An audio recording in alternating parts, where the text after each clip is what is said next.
Good morning, church. I'm just sorry I had a bit of a flu last week, so just excuse my voice a bit. Thank you so much. Wow. Thank you, Lord Jesus. Holy Spirit, move among our midst, Lord. Holy Spirit, willingly and unwillingly, Lord, we submit to you. Knowingly and unknowingly, Lord, Holy Spirit, we submit to you. Conscience and without conscience, Lord, we submit to you, Holy Spirit. Let your will be done in Jesus' mighty name. Amen. Wow. I'm privileged to bring the word to you today. My title for today is How Much Do You Love Jesus? How much do you love Jesus? I'm asking myself now, how much do I love Jesus? How much? Let's just remember the title. But what I want to share to you today, I want to share a bit of my testimony. I'm a living proof here that God answers prayers. I'm a living proof. Because you know the parable of the lost son, I was the one. I was feeding and eating with the swine, gulubes. I was there. And I almost died twice in car accidents. Broke my neck twice. Tried to kill myself with my big gun. I put my gun on here, and my two children and my wife was looking at me, and I tried to shoot me so many times. But God did not allow it.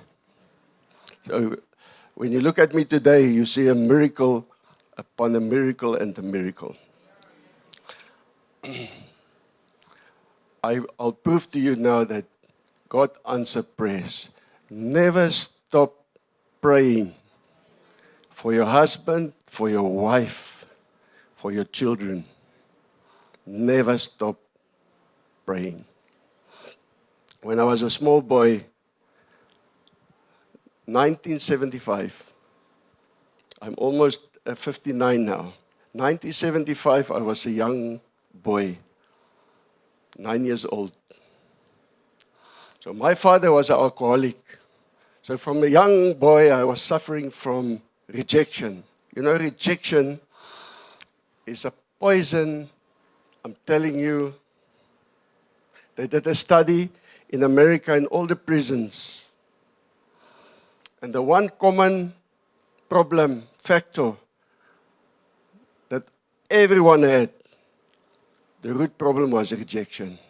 So rejection can take you to gangs, can take you to drugs, can take you to get the exception, to be accepted by people, can take you to even to be over perfect. You know, when you do something, you do it like 10 times better than the other people because you want to show them.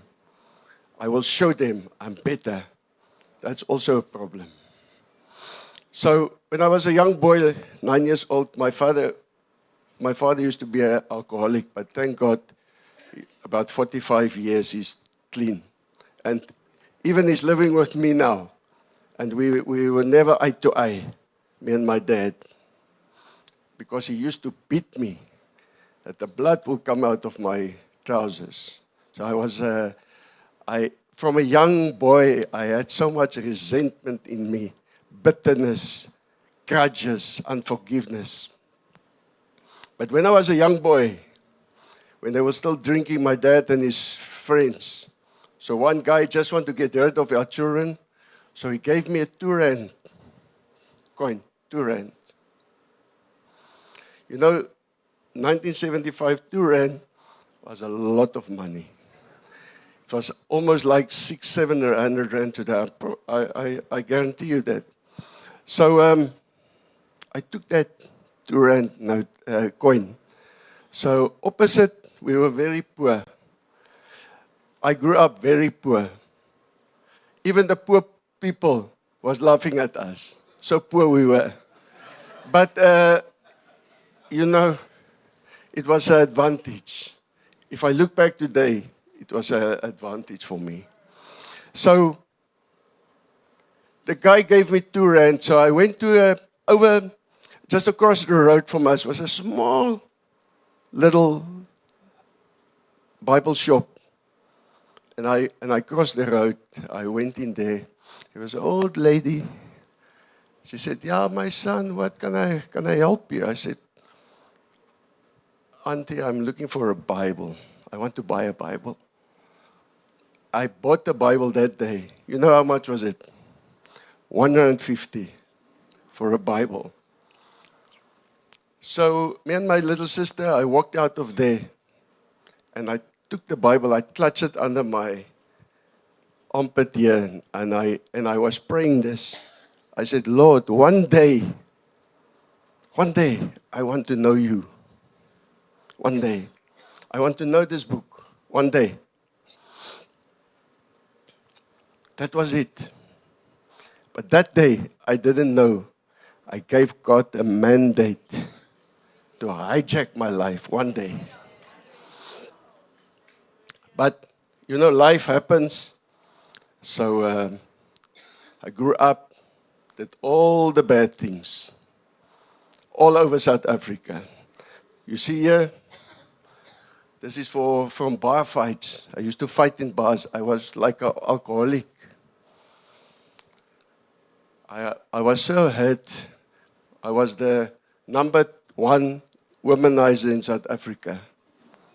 Every town I had girlfriends. But you know what? You're seeking for God's love to come and fulfill you. If you never encounter God's love, let me tell you, there will be a shortfall on your life. Because when you find God's love, all that other stuff disappear. Fame, to be important, everything disappear. Because then God comes and He restores your character, your identity in Christ. Then you don't have any competition. I can't preach like my brother here, but it's fine. I can give my testimony. Amen. So 1993,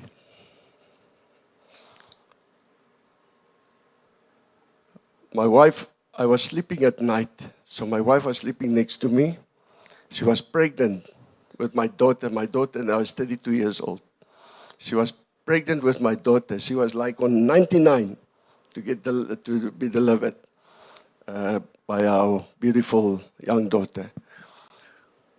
That night, I was in the world. I was so messed up in my life. That night, I woke up in the night about 2 o'clock with a terrible pain. I broke my neck twice. I've got many marks. I had about 25 operations, about 25. I can show you all the marks all over me. But that pain that I experienced that night was the worst of all of it. So when I woke up in the night with pain, it was like someone was pulling my 2 fingers apart from each other, but in a heavy pulling. So when I woke up, my 2 fingers, they were extended like the head of a buck. So I saw the 2 horns here. And I was looking at it like this. And I was sitting up straight. I was not sleeping. I was awake. And the pain that I experienced was like this flesh was tearing apart here. Because Jesus was on this side, pulling this side of the horn. And this side of the horn, the devil was pulling. And they're fighting for my soul. About 20 minutes. The pain was so severe, I was crying and crying. My whole shirt, the blanket, pillow, everything was drained with water, with my tears. So after about 20 minutes, as I can guess, the one side, Jesus, he was on the left-hand side. He was pulling, and I just felt this extreme pain. And I was screaming, but my wife was sleeping. So after about 20 minutes, the one side tilted like this. And when it went like this, and all of a sudden, everything is gone. And that moment, she woke up. She said, what happened? And she saw me. I was drained with tears. I was exhausted. I had so much pain. And Jesus that day, he fought for me. And he won the battle. Amen. Thank you, Jesus. But because I still need deliverance, I wasn't in a church that time. So 6 years goes on like that. Messed up child, messed up person. And 1999, same month, August 93, that happened to me. 99, August, same month, 6 years later, I was somewhere at a camp. Wow. I was sitting in a crowd of people. Not many, about 10, 12 of them. And all of a sudden, the Holy Spirit came over me. And He took me in the Spirit. And I had an encounter with Jesus, like the Apostle Paul, for 3 consecutive days. He took me in the Spirit realm, back up. So I saw this being in the Spirit. I was gone far. But I couldn't get to this being. I was so afraid of it because of my sinful life. But at the back of it, this being, there was a light, a radiant light was shining from the back of this being. But I want to get that light because that was so full of peace and full of life and so full of love. I want to get to it. So this beam in front said to me, you can't get it because you're full of sin. And he all of a sudden he took me to earth again and he showed me, the sewer pipe, the sewer, and the stuff was casting out of there. And he said to me, this is when I look at you, this is how you look because of sin in your life. I cried for 3 days. Friday, I was a criminal. That Monday, I was sold out for Jesus. 3 days. So I want to ask you, and I want to tell you, why do you think I love Jesus so much? If I'm not boasting. If I spend less than 6 to 8 hours a day with the Lord, I'm not happy with myself. Because we must get to a new level, a more excellent way. Paul talked about the more excellent way. Time to seek Jesus 10 minutes a day or 20 minutes a week. Like Pastor Jan said this morning, we are living in perilous times, dangerous times. We must push into the Spirit. Because when you walk in the Spirit, you are more comfortable. There, the enemy cannot touch you. Do you know that? When you walk in the Spirit, the enemy cannot touch you. Because he is afraid of you there. The problem is when we get into the flesh. When we get into the flesh, that is where our problems start. Because he only operates there. in your mind, what we think, what we say. You know our words. Nature is not confused. Nature is not confused. When you plant the millie, what will come up? Yes, but it must go through through a season. It must germinate, you must water it, and then a millie come up. If you plant thorn bushes come up. In the spirit, that will take a season, 2 or 3 months, and then you get your nice harvest millies. But in the spirit, it's different. What you sow there is immediately. If you speak bad, the blessings stop immediately in the spirit realm. We must watch what we are planting with this powerful thing. James says is the most powerful weapon in the world, our words. When we speak, do you think Jesus is happy and can listen to what we are speaking about?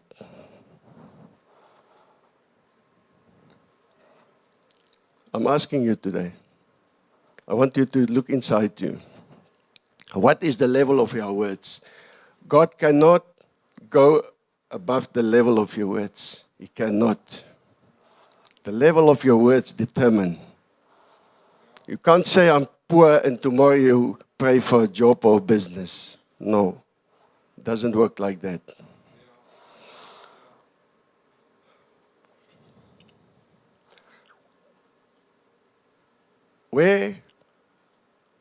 What places are you going? Are you going to places where our Jesus is not welcome? That's my question. Are you visiting places where Jesus is not welcome?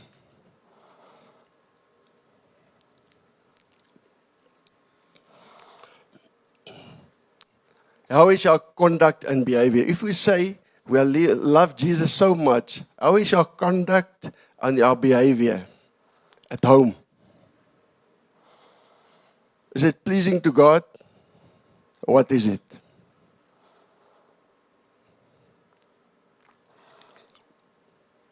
Then I want to touch on this big thing now. You know, at home in Pretoria, Pastor Jan, the church is renting from my property. We've got a wall like this. Nice place. They are renting from me. But on that same property, I've got a prayer mountain. It's about a hectare. We've got 21 stations there.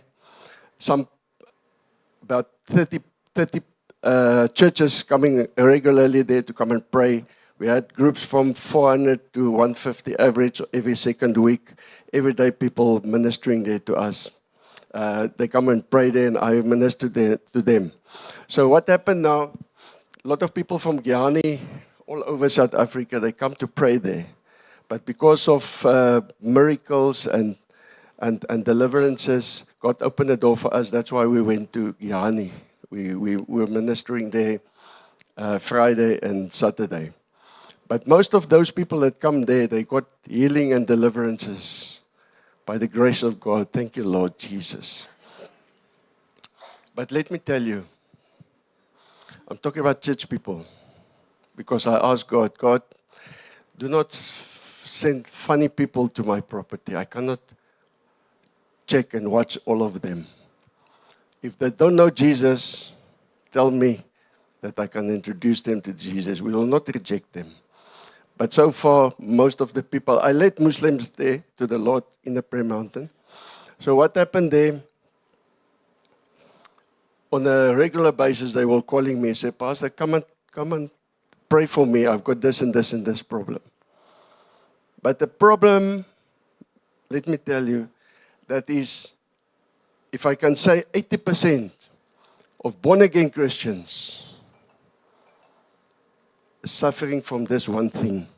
This is a spiritual cancer. Unforgiveness. Unforgiveness is a blessing blocker. If you've got unforgiveness in your heart, you're wasting your time to pray, I'm sorry to say. Unless you say, Lord, I've got this in my heart, help me. I want to get on the journey to forgiveness. You know, it's not easy. It's not easy. When somebody hate you so much, they stole your business, they kill your child or whatever. It's not easy to jump on to just say, I'm going to forgive this person, and tomorrow morning you're happy and everything is gone. No. I'll never force somebody to forgive unless they are not ready. But I will help them to get on the journey. Say, Lord, the truth is, repentance, to repent. The best definition of repentance, the best one, is to be brutal honest to God about yourself. Brutal honest. Say, Lord, I hate that person. I hate them. But because I put myself in prison, and it's not pleasing to you, I want you to help me to start to forgive that person. And every time as the day goes by, you think about that person. You say, Lord, help me to forgive that person. You say some issues are quite easy to forgive. Somebody drive in front of you, you say, wah, wah, wah, and then you forgive the guy, you go. But when somebody's close to you, like what happened to me and my dad, when somebody's close to you, it's not that easy to forgive. Many of you sitting here, I know, I can see some of you are still struggling with in-laws that you struggle to forgive. It's a spiritual cancer. You cannot grow spiritually. Listen, you can come to church 100 times a month. You cannot grow spiritually if you suffer with that spiritual cancer called unforgiveness. And the enemy is so clever. He just every day he's throwing seeds. Somebody just says something to you, it is an offense. It comes as an offense. And you take it. The enemy say, okay. Remember, a temptation is not a sin. Because it's always there. Throwing seed. But what are you doing with that seed? If you take that offense and you ponder upon it, and they think about it, and you start to think about that person, you think the more, then you think the more, then that thing start to germinate, and the roots start to get into your soul, into your system. And that offense start to become a grudge, then bitterness, then resentment. Now the roots are deep now. And one day you woke up, that thing is unforgiveness. It's a big tree now. To remove a big tree inside you, you need a special excavator to get you out of there. Thank you, Jesus. I just want to read Matthew 10, verse 38. And he who does not take up his cross and follow after me is not worthy of me. You hear? He's not worthy of me. And he who finds his life will lose it. And he who loses his life for my sake will find it. Let me tell you, it doesn't matter whether you are the offender of the one that getting the offense. Doesn't matter whether you hurt or somebody hurt you. You've got no excuse to remain as you are. You have to deal with it. One day, I used to stay in Botswana for 10 years. And one day, a company called me, said, come and see me. I said, okay, I want to give you business. I said, okay. I think it was a bank, Barclays Bank or something. So I went to the bank there. I went into to the parking area, and I was just, as I entered there, it was some rude guy behind me. He was hooting and he said, go, go, go. But the security guy, he stopped me. He said, hey, whoa, whoa, whoa. You cannot go in. I must get your details first. So this guy was annoying and he was just pressing the hooter and he said, go, go, go, in a very rude man. So I said, hey, you know what's this? And I move forward and I park. I said, what is this guy's problem? I said, okay. So I went into the building. You know, God's got a humor, a very good humor. I land up in that excavator with this man. We're standing in the excavator there. And the Lord said, I said, hey, I'm going to finish him now. I'm going to finish this man now. I'm going to tell him, hey, you rude bastard, what you doing, wah, wah, wah. And the Holy Spirit said, keep quiet. Keep quiet. I said, okay, let me keep quiet. I said, hello, sir. Hello, sir. And he was looking at me like this. Why is this man not fighting me? I was rude to him now. I said, okay. So I went to the, I think, third or fourth floor. And all of a sudden he asked me, what you doing here? I said, I'm looking for someone. I've got an appointment. So now I can see this man start to feeling bad because I'm not fighting him. He was in the wrong. I was in the right. So I said, I'm looking for this and this man. He said, okay, it's me. What do you want to do? Why you come and see me? He says, me. I say, I come to see you. You called me. I'm the IT guy. I want to come to see you. That man gave me all the contracts because I was, can you remember? Just because I was obedient. That's why I say to be, one thing I'm praying every day. Lord, let me walk with your spirit. You know, this thing of self-righteousness, pride and arrogance is the thing that I every day pray. Whether I feel it in the morning or not, I don't care. I pray every day against it. You know, Jesus, when he went, after the baptism, the Holy Spirit took him, Matthew 4, into the wilderness. The Bible says to be tempted by the devil. And the devil asked him a couple of questions, but I know they only recorded 3, but there must be more. Nevertheless, not once. Jesus knew who he was because he just came out of the water. The Father said, this is my beloved Son, in whom I am well pleased. This is my beloved Son. He knew who he was. But when he was encountered by Satan, he said, are you this, are you this? He never said to him, hey, you see this man?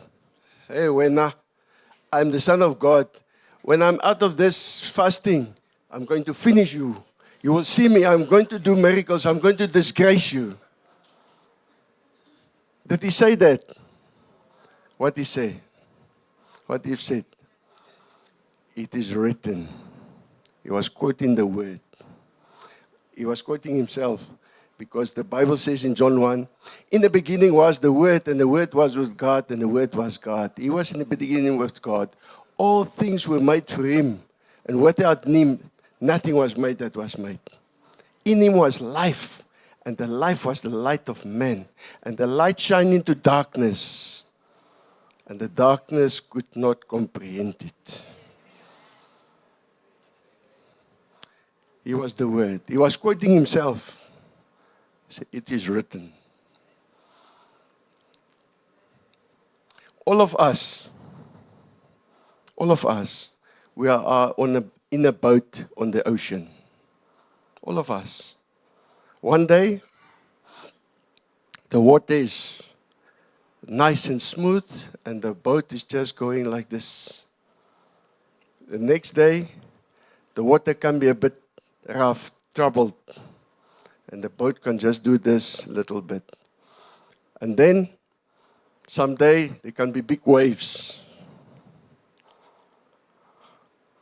And then, life happens. Major storms. Major storms.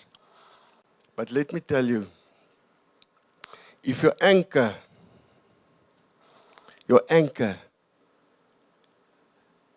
is right, is strong, that storm can come. It will not do anything to you. But that anchor is the Word of God. The Word of God. We must get the Word. If you want to be content in life with these storms happening on the left side and on the right side, you must know the Word as if your life depends on it. Because God does nothing without His Word. Nothing. The Word is the most important substance we can have for our spiritual life. Because our spirit needs the Word of God to be strong and to grow, to be mature Christian. But we also know for combustion to happen, we need two elements, like fire and petrol, fuel. So the Word is the one. The other one is prayer. Praying and Bible reading goes together. When they come together, there's combustion.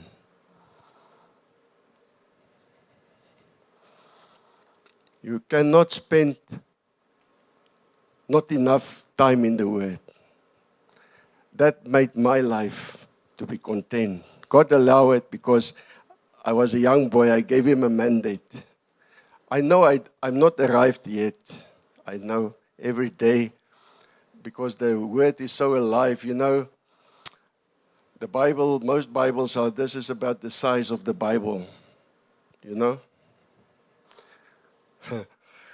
You cannot describe God in the size of a book. When you're into the Bible all the time, and you love Jesus so much and spend a lot of time in the Word, He will tell you stories apart from that book. Because John, the very last sentence in John, it says, if they must note all the things that Jesus did on this earth, there will no room for this life, this world, to contain the books. Only what Jesus did. But who He is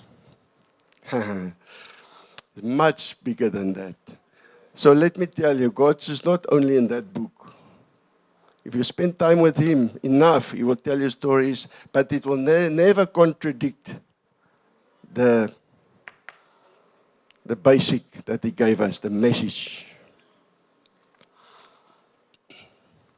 I said, I want to spend a little bit time on this unforgiveness. One day a lady called me, Pastor, come pray for me. I just want to see you. Come and pray. I said, okay. I was not in a mood for counseling now, but I said, Lord, you know, He brought me out of the pit of hell, so I can just make time now. I must get my act together. I said, okay, let me go. I went to the prayer mountain. I was sitting there. This lady, she's in charge. She's an intercessor. She's in charge of about 5 online groups. Some of the groups are even as big as 200 people. So I was sitting there with her. And now she's telling me her problem. There was something in her life that she couldn't overcome. An addiction. Not a bad one. Just a small addiction. But she said the Holy Spirit's always talking to her about it. She must overcome it. So I was just sitting there. I was in a fast. And I was so tired. I was just sitting there and looking at her. Just like this. And all of a sudden, the Holy Spirit said to me, she got unforgiveness in her heart. When I said to her, you've got unforgiveness in your heart, this is what the Holy Spirit revealed to me now. First of all, she wanted to like attack me. You know, she said, no. I dealt with this many years. I'm finished with it. Remember, she's an intercessor. All of a sudden, she started to manifest. I was looking at her like this. She started to manifest. She started to making noises. Her face was turning like this and turning like that. And I was just looking at her like this, and I was praying. I always pray when I see people. I pray all the time. When I walk in the mall, I'm praying. When I'm driving, I'm praying. When I go to the toilet, I'm praying. I'm praying all the time. So I was just looking at her, and she started to manifest. And the next moment, I didn't even pray for her. The next moment, this thing left her. And about 2 weeks ago, she called me. So I left 2 weeks ago, she called me. She said she wanted to give me a testimony. When she came there, she said, 1970 is 50 odd years ago. Something happened. Someone killed a brother. It was a white man. Killed a brother. And she had that resentment from that time. She was in prison for more than 50 years. And she was an intercessor. So I'm telling you today, when I looked at her again, I said, this woman, I couldn't even recognize her. The whole face changes. She was so happy. She was so peaceful. Peaceful. But she was in prison for 50 years because of this thing called unforgiveness. You know the scripture? Let me just check it quickly. You know, sometimes I don't know where Jesus come with all these stories. I'm just amazed. So this time, when Peter came, Matthew 18, verse 21, when Peter came to him, to Jesus, and said, Lord, how often shall my brother sin against me, and I forgive him? Up to 7 times? You know the story. Jesus said to him, I do not say to you up to 7 times, but even up to 77 times. Now I want to flip the coin. I want to flip the coin now. I want to give you something from the other angle now. If God expects you to forgive even up to 7 times, 70 times, you know how much is it? Is it like 490 times per day? Tell me, are we better than God? Are we better than God? So if God expected for you to forgive so much, how much more will I not forgive you? Even if you messed up. The worst of sin can be forgiven. Doesn't matter how many times you messed up. He will just forgive you. The other day, I said to them the other night, last week I was spending time with God. I say, God, I don't know. And you know, I can't understand you. How can you love a murderer, a child molester, a person that raped people? How can you forgive them? if they are sincere. Remember, there's a condition. 1 John 1:9. When you confess your sin, He is righteous and just to forgive you all your sin and clean you from all unrighteousness. All. It's a condition.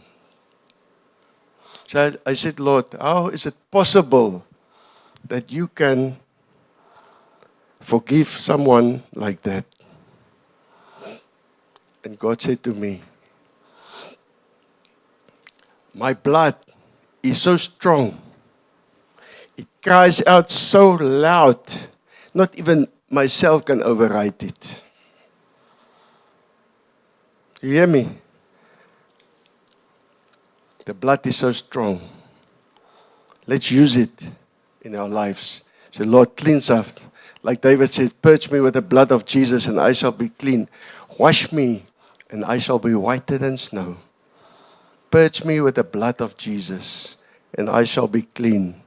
Wash me and I shall be whiter than snow.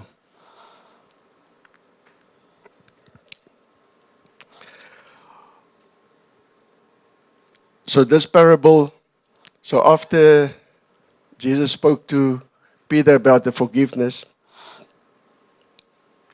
and then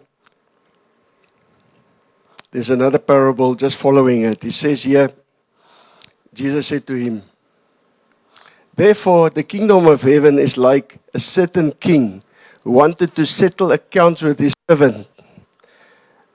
And when he had begun to settle accounts, one who was brought to him, who owed him 10,000 talents, but he was not able to pay him.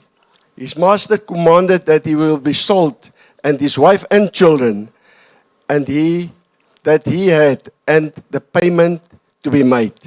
So the servant, therefore he fell down before him and says, Master, have patience and mercy on me. I promise you I will pay my debt. And the master was moved with compassion.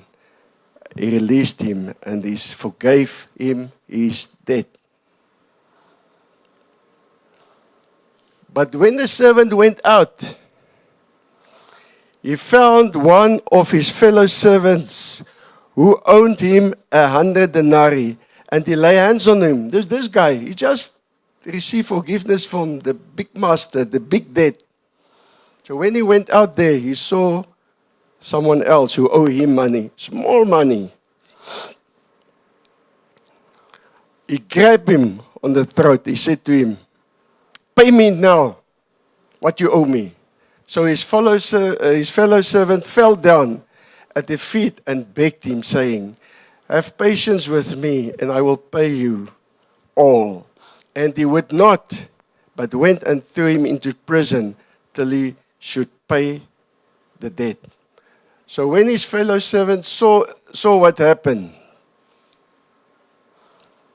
they were grieved and came to and told the master what had happened. Then his master, after he had called him, said to him, you wicked servant, I forgave you all the debt because you begged me. Should you not also have had compassion on your fellow servant? This is a message for us today. Every day, we expect God to forgive us. You can say, well, I'm not a big sinner. I left the big five. You know the big five?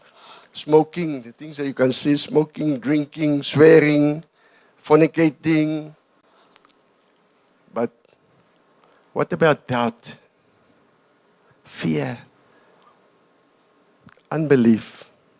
For a moment you do not trust God. It's also a big sin. So every day God must forgive us.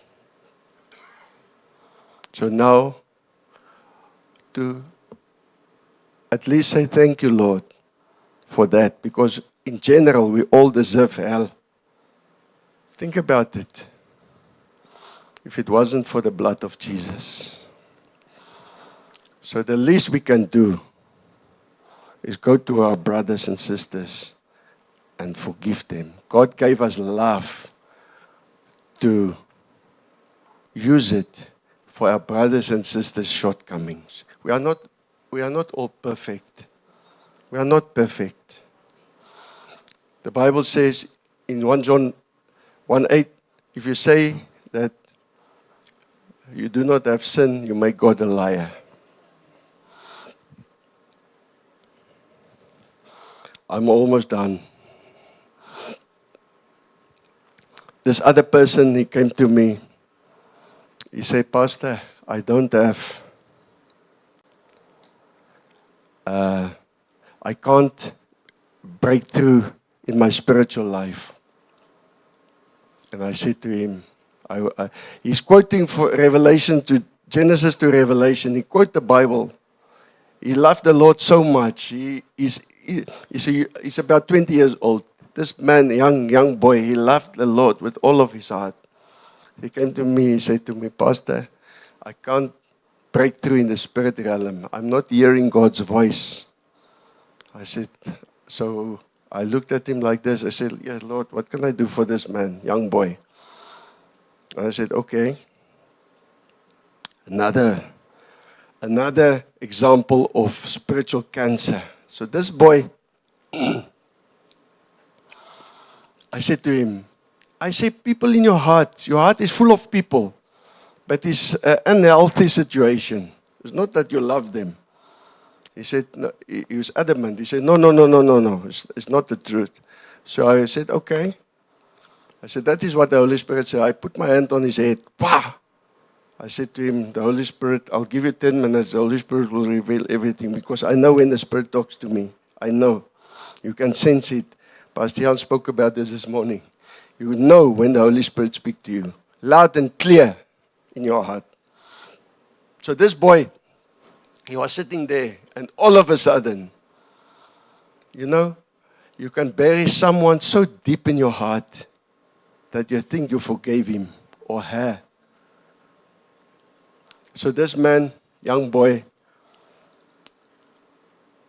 he said, yes. All of a sudden, the Lord took him back when he was a young, in primary school, in the creche. He was about 3 years old. So his friend, his a bosom friend, his big Mikey, his big friend. One day they were playing, and the friend bit him on the back of at the back, and he was bleeding. And that moment, he was about 3-4 years old. And that moment, he grabbed the offense and bitterness about it. And that way, everything, the root of the problem started in his life. So all of a sudden, he started to confess.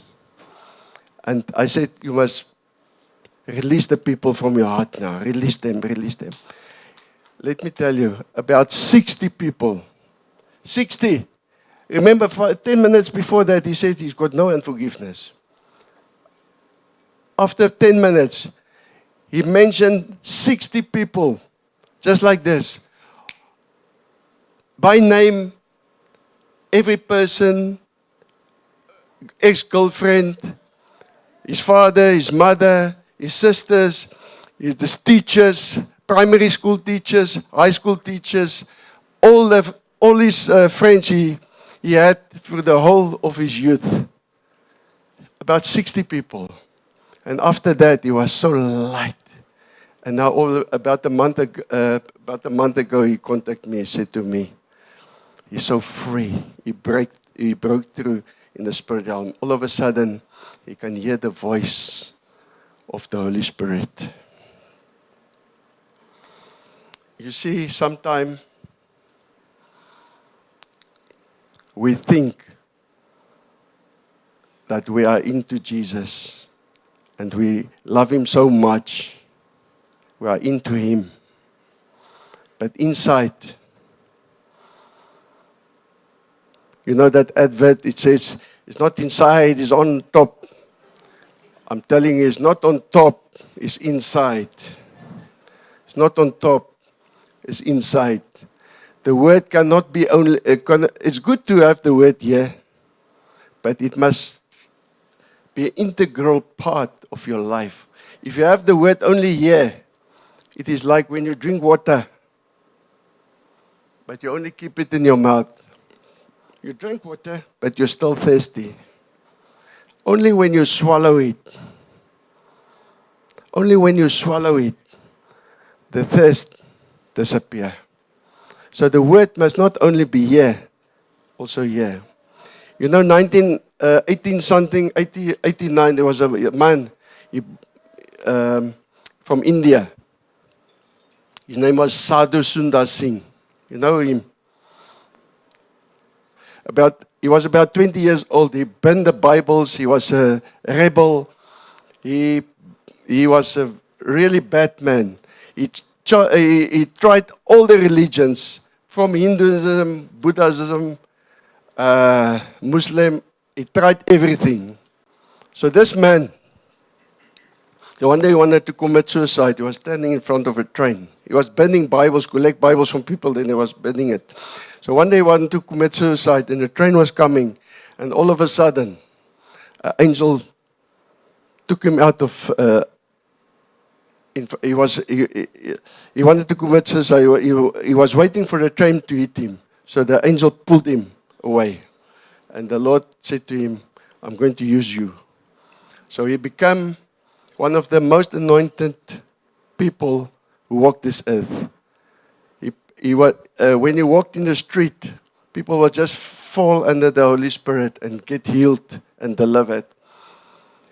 So this man, he was sitting one day at the riverbank, having a good time with the Lord and the Holy Spirit. And the Holy Spirit told him, take a pebble from the water. He asked the Lord, Lord, why is the Christians look like that? Why? They go to church all the time. They worship. They do many things. They're praying. But what is wrong with them? So he said, take a pebble from the water. So he said, the Holy Spirit said to him, break it open. So he broke it. And he said, what do you see? He said, inside, it is so dry. He said, yes. That is the average Christian life. You see, it can be for many years submerged into the water. For many years, they can go to church. They can sing hymns and spiritual songs and pray. But inside they are dry. So let's learn from that. Time spent with God is time well spent.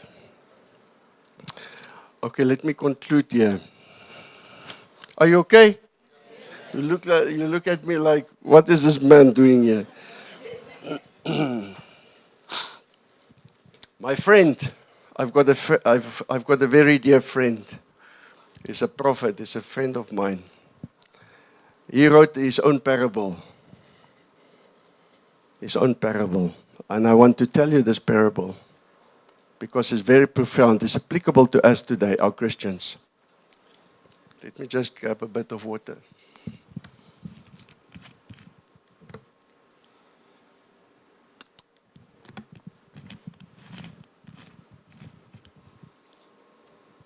So he said, the story goes like this. It's a parable.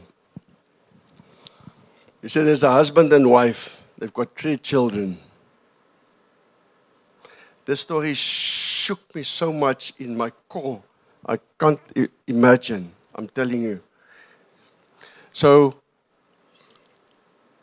this husband and wife, they've got 3 children. So this wife, every day, she woke up early in the morning. She ran to the husband. She fixed him coffee, breakfast, packed him nice food for the work. Then she sent him off, and she always calling him, how are you doing? Are you fine? Are you fine? And then at the afternoon, when he comes back from home, from work, she waiting for him at the gate, open for him, and then he will come in. She ran and she opened the door. Perfect wife. Perfect. Perfect wife. Do you know someone like that? Perfect wife. Perfect. Open the door for him. He get out. She closed the door. She washed the car. Get home.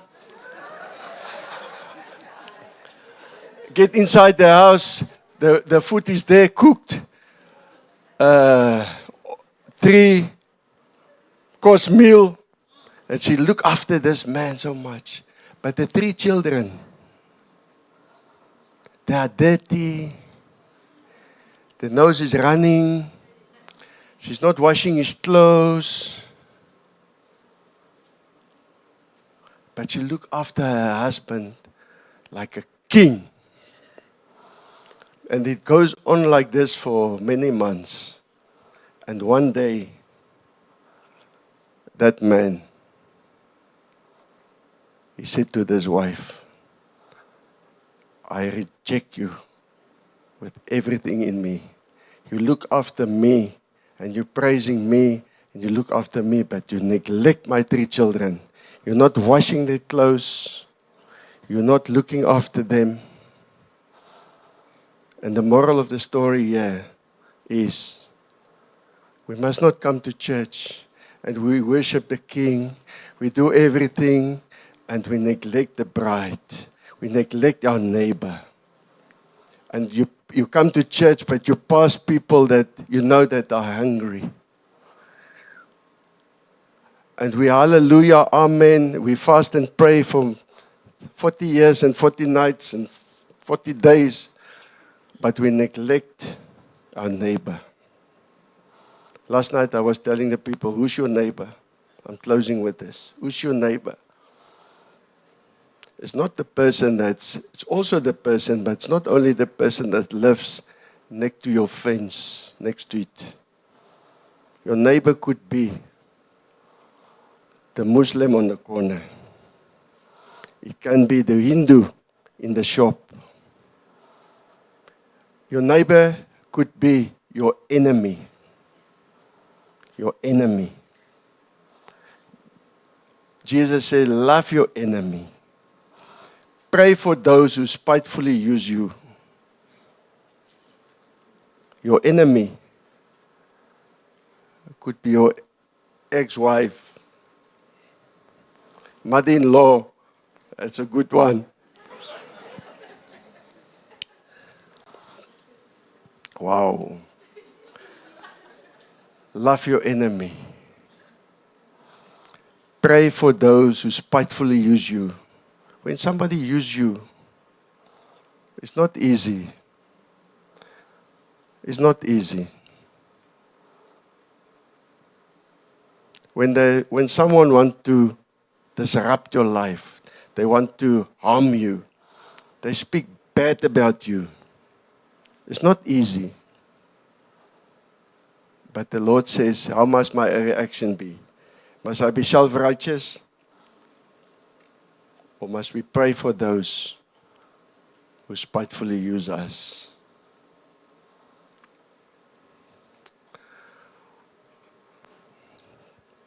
So I want to ask you today. I want to ask you.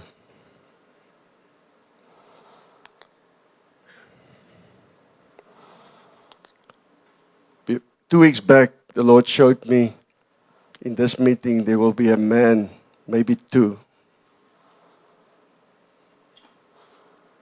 that's thinking about committing suicide.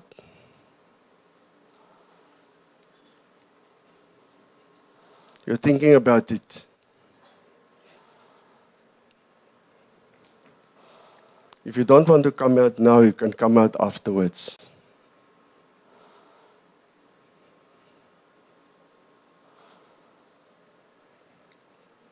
Because of disappointment. Too much disappointment in your life. You gave up. You've thrown in the towel.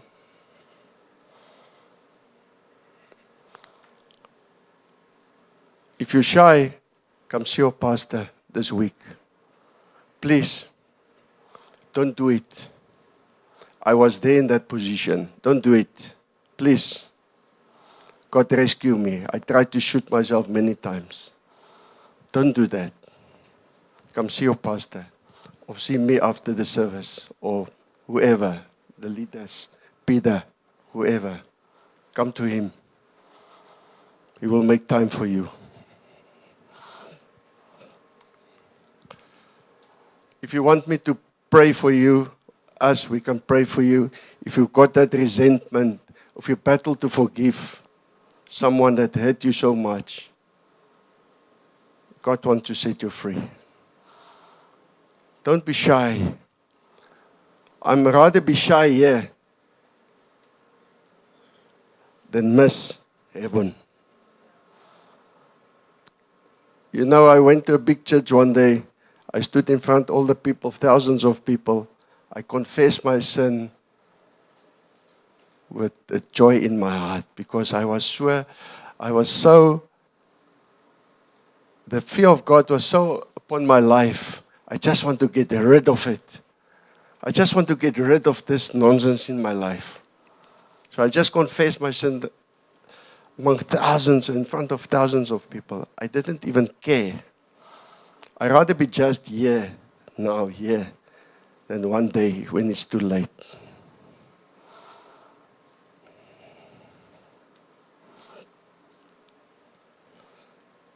Amen. Amen. Thank you, Lord. Thank you, Lord Jesus. Thank you, Lord Jesus. Thank you, Lord Jesus. Thank you, Lord. Thank you, Lord.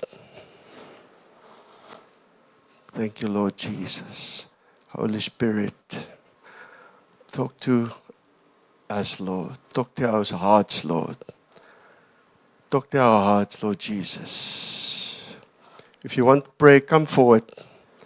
I don't mind. We don't mind to pray for you. Come forward. If you want to pray. If you just want a new touch from God, it's also fine. If you want to get rid of stuff that is, that's blocking you. During the service, I know the Holy Spirit already talking to you. I know that. So come. Come. Let us pray for you. Come.